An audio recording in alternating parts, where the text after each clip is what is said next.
Hey guys, welcome to Coffee Economics. My name is Abe. In this channel, I teach you how economics is more than just about money, but it's about strategy. Today's video, we're going to be looking at 4 news stories. You guys enjoyed last week's story. If you didn't watch that, check it out. There was a lot of views on that story. In this edition, we're going to be looking at Ethiopia and BRICS, Kenya's digital currency, Nigeria and its student loans, and also Kenya's car import duty. So it's going to be an interesting one. Let's get into it. So Ethiopia has decided to apply for membership to be part of the BRICS bloc of economies. I've talked about the de-dollarization and how BRICS wants to do that, and I've got a video about that if you want to check that out. So this is an interesting one for Ethiopia, that they're one of the second largest, most populous country in Africa. They are a fast-growing economy. They have a lot of things happening for them. Unfortunately, they had a war, a sort of civil war, maybe months ago, maybe even a year ago now, but that seems to have ended and peace has happened, so which is really good news. So this will be an interesting one for Ethiopia, really. I think here they're just looking out for their own national interests. Whatever will drive economic growth in their country is what they need and what they want. So I think for Ethiopia, this is a good move. This is an alternative. Joining the BRICS will give them probably greater market access in terms of trade, open up opportunities with other nations who will be join the BRICS coalition. So it will be interesting to see whether the BRICS bloc will accept them. I don't know, but if I was to take a guess, I think they would be accepted. I don't see why not. They're not really in bed with any of the other, with the Western powers, so really BRICS, I will probably welcome them with open arms and have them as part of that bloc. So it'll be good news for Ethiopia in terms of building the economy and making it grow. So we'll be watching this space and seeing how that goes, whether they get accepted. So the next story we're looking at is Kenya has decided to go ahead with its digital taxes. They have passed through the revenue act that went through the parliament system, and the World Bank is giving them a big round of applause. Sometimes I get worried when the World Bank says you're doing well. I'm not sure if that's always a good thing when the World Bank says you're doing well. But anyway, I think what we need to talk, but anyway, what Kenya is doing here is not just doing a digital taxes. What Kenya is trying to do is raise revenue to be able to pay the debts that it's struggling with. And if it can raise enough revenue, it can keep on top of its debt repayments. And many African countries and other developing countries are facing a debt issue because of large borrowings prior to COVID, and then that borrowing accelerating because they were trying to keep that economies afloat during COVID. And now there's also the Russia-Ukraine war, which is causing inflation and making the US dollar more expensive, which makes their debt repayments even more expensive. So Kenya is pulling out all stops in terms of ways to try and raise revenue. And the issue I have is that they're just trying to do it with taxes. So this is their strategy, which is trying to fix their revenue shortfall. And it's one way of doing it. But this is not the most sustainable way. If they're just going to keep adding other taxes on top of what taxes they have, really they need to also focus on how they can grow the economy. This is a good strategy in terms of plugging the gaps, making sure that the taxes cover a broad range of goods and services, including digital services goods and services like cryptocurrencies, or people's earnings of YouTube or other ways of digital or trading online and all that sort of stuff, being able to tax that. Because if people don't get taxed for that, well, they're still benefiting from the public goods that make Kenya, and they still need to be taxed even though they're earning those money from digital means. If they were not through digital, they'll be paying income tax. So in the interest of fairness, these taxes need to be broad enough to include other types of revenue raising avenues that people have. So that's a good idea. But the good thing that Kenya is doing is that it's not just trying to pick like one sexy tax to put in, a digital tax. It's trying to do many things to raise revenue. But I think as a country, they also need to push towards ways to build the economy, make the economy recover quicker. And that's already happening. So there's new news that Kenya has started to go up in terms of its growth rate. It went up in the last quarter by, the economic growth was 5.3%. For the last 7 quarters, it had been declining from about 10% to about 3.8%. So they're kind of tracking up, which is good. So it'll be interesting to see how they tackle all these issues and whether this will work, because if you add more taxes, sometimes it can backfire. People can decide to consume or do other things so that they can avoid taxes. And that's what I'm going to talk about in the next story, which is also related to Kenya, which is about Kenya and the car buying tax. So next story is that Kenya is going to put an import duty tax on new imported cars and secondhand imported cars. And this is not about helping the local car manufacturers. It seems like it's a policy aimed at also getting enough revenue to make sure that they have enough money to keep the economy afloat and also be able to repay their debts or keep up with their debt repayments. So it's an interesting policy because there's a couple of things here we need to think about here.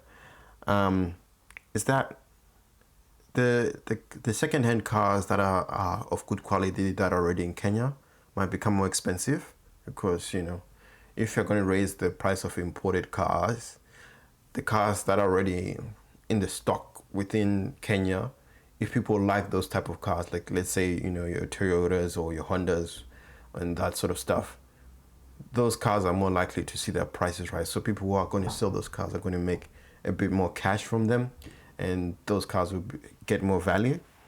And also, because they might end up being some black market dealings as well here, with people going to places like Uganda or Rwanda to get the same car cheaper and somehow bring it into Kenya and avoid paying the import duty tax. Maybe they change the plate there in Rwanda or Uganda or wherever else they get the car and just drive it across the border and say, oh, this is my car and stuff like that.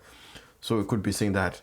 Why I say that is that even though it's a bit harder to do because it's a car and it's more visible.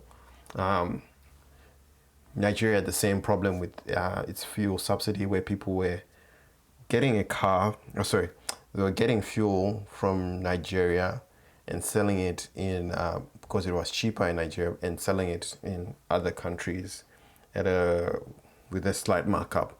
And then when they removed that fuel subsidy, that whole black market thing just collapsed. So this could be the opposite, because they're raising prices. There could be a black market for new and second-hand imported cars coming in from Rwanda and Uganda and other neighboring countries coming into Kenya, because they'll be cheaper than buying Kenyan cars that are already at dealerships. So the people who are most likely to suffer here are going to be the legitimate car sellers within Kenya who like to import these types of cars.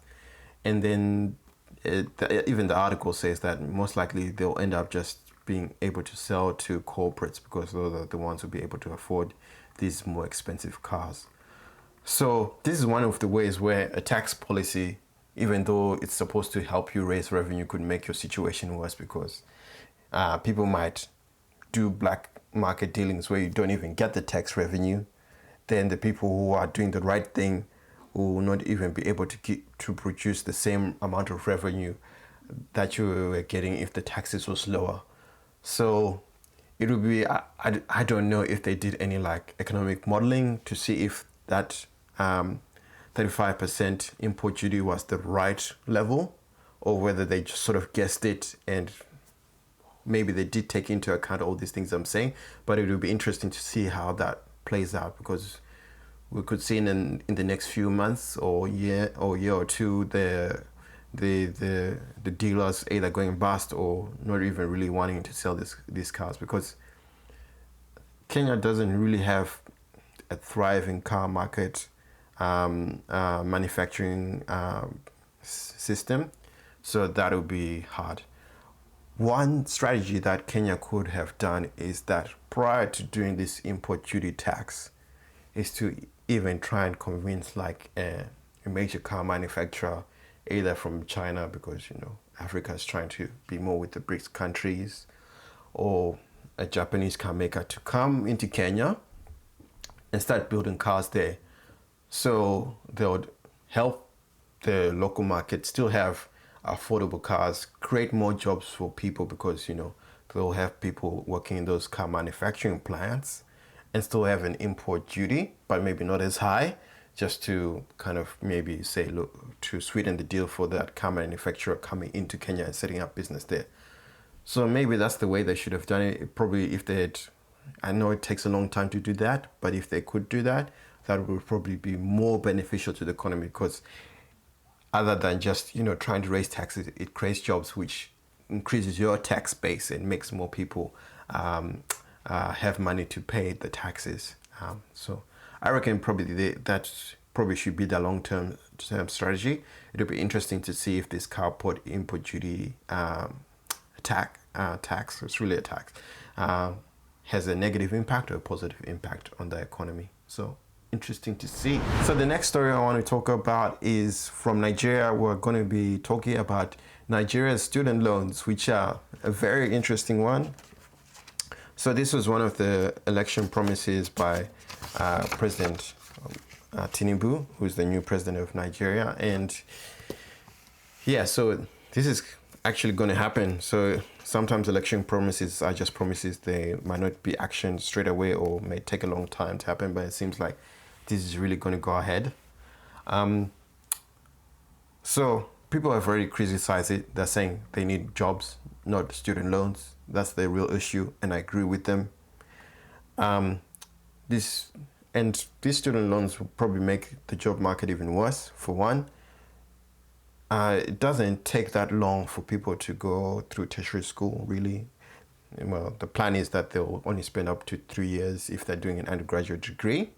So after 3 years, they'll come out, and that'll be probably the last year of the new president's term, first term as president. He'll be entering into his last year as in his first term as president. Will 3 years be enough to create a job market for all these new students that are going to get these student loans? I'm not sure, because as reading this article, there's so many different interests that people have. Some want to do computer engineering. Some people want to be doctors, which is probably going to have lots of demand. Probably some people want to be architects, designers, all these they want to do all these types of interesting jobs and do these interesting careers. And it takes time to create a labor market, or where there is enough diversity of jobs, where that gives students the ability to do those jobs. And even if they can't do those jobs and decide to start a business, it takes a while to start a business and be profitable. If there's not enough economic activity happening, if the economy is not growing, people could just be getting these degrees that don't really do anything, which is the case right now, where unemployment rate is in double digits in Nigeria, and people are struggling to get jobs, and so they end up leaving the country. So one of the implications of this policy is that if people get these loans and they can't get jobs, they'll leave the country, which will be a negative impact for Nigeria, because they've paid this money for people to get these loans, and they leave the country, and then they might not get the return, or they might not even pay back that loan if those people don't come back. So that's one error within, I think, about this policy. The other thing is that when you give student loans, any business person would think, okay, now I can raise my neighbor is raising their prices because they can get more students who pay loans. Well, that means I can get more students who pay loans, so maybe I can also raise my prices. So the whole thing will probably see that the price for tertiary education will just go up, I think, and make tertiary education more expensive creating this kind of inflationary effect in the tertiary education sector. So universities will be more expensive and all that sort of thing, and other things will be bumped up in price just because now people are saying, oh, students get loan, that's offsetting that cost, so we can charge a bit more for accommodation, for food, and all that sort of stuff. It just ends up being this upward cycle that pushes everything up. So I think what people are saying here is that the jobs growth thing is the right strategy to go. And if anything, if this government wanted to support education, probably if they wanted to give themselves more time, let's say if Tinubu gets another term, maybe he should have probably focused on his loans or financing to lower levels of education, your primary, secondary, maybe not even a loan.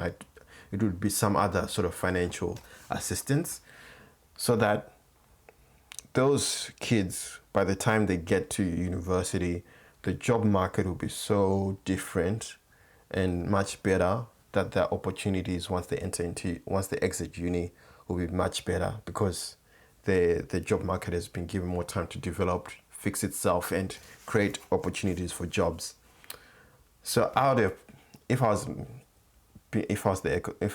advising economically how to do this, I would say probably put your efforts around primary education, and then over time, once you see that your economy is much stronger, your unemployment rate is going much lower, below double digits, maybe like 5% or so, then you can start thinking about student loans. So even those people who have left, who've done their first degree, can come back and still get a loan so that they can upskill or change career, because now the job market is more vibrant, there's more diversity, they can do more different things.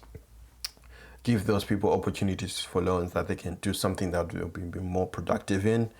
And then these students who've grown up and are coming into the job market can also access these loans and know that there's a future once they leave the university, when they finish their university education.